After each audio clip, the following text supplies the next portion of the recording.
Alrighty, folks, you notice something different? That's right, that 2010 Ford Transit Connect is no longer in my up front and center spot. Now I'm going to be doing suspension on the Subaru. Where is the 2010 Connect? Bam! Right over there. What is it doing over here? Well, as of today, I got the wheels back on it, got it started.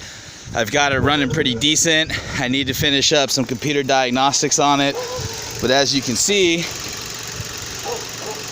it still has a little bit of a rough idle, and I know what that is. We're going to be running some factory computer diagnostics on it, looking at live data. I know that I need to change out one of the O2 sensors. I also need to change out the cylinder head temperature sensor. And then I also think I'm going to check the catalytic converter.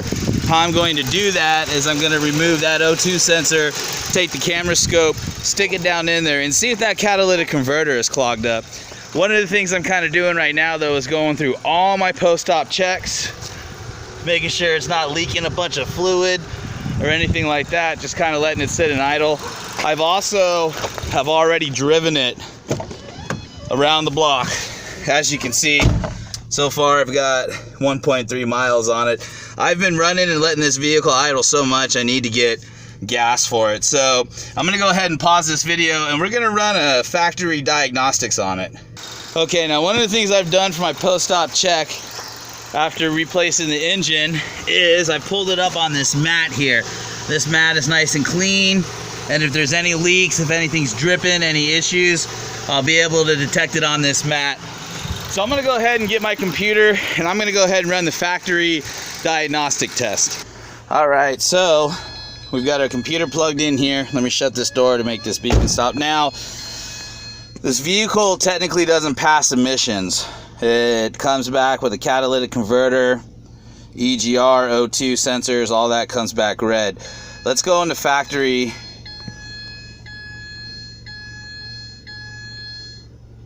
It's gonna beep at me because I don't have my seatbelt on. All right, so let's go into the OEM enhanced computer here. Yes, that's all correct. All right, now we're gonna go to key on engine running. And it's gonna tell us to do some specific things, and then it's gonna run it through all of its systems. You're gonna hear the engine idle up, you're gonna hear the engine idle down, fans kicking on and off, you name it. So here we go. Engine must be at operating temperature. Check our temperature gauge, we're good there.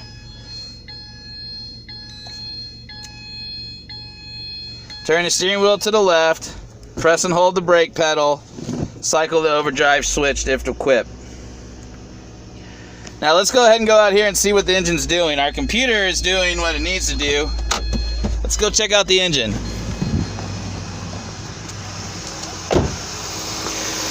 Like I said, if you notice, our engine is idled up right now. It's simulating driving is what it's doing, and it's running it through all of its systems. It's checking all of the sensors, checking the EGR system, the O2 sensors, you name it. Fans are kicking off and on. It's checking fans. It's doing all that. So I'm going to go ahead and pause it while it runs through its system here to save video space. Okay, the engine's idled back down.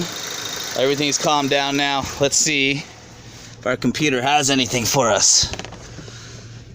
Okay, so we've got a power steering pressure sensor out of self-test range. Let's see what the other one came up with. Brake switch out of self-test range. So I need to go back and test. I need to find the power steering pressure sensor. I need to test that. I need to also figure out the brake switch and test that. Let's see what our global OBD2 says.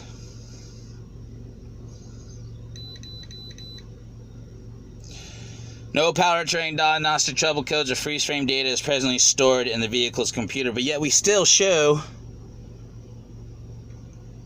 catalytic converter issues, O2 sensor issues, EGR issues. So one of the things is that we disconnected the battery in order to do this job, left the computer disconnected for weeks on end. One of the things that we really need to do is we need to do what's called a drive cycle, a computer diagnostic drive cycle. Every 30 miles, on just about any vehicle out there, the computer runs its own diagnostics.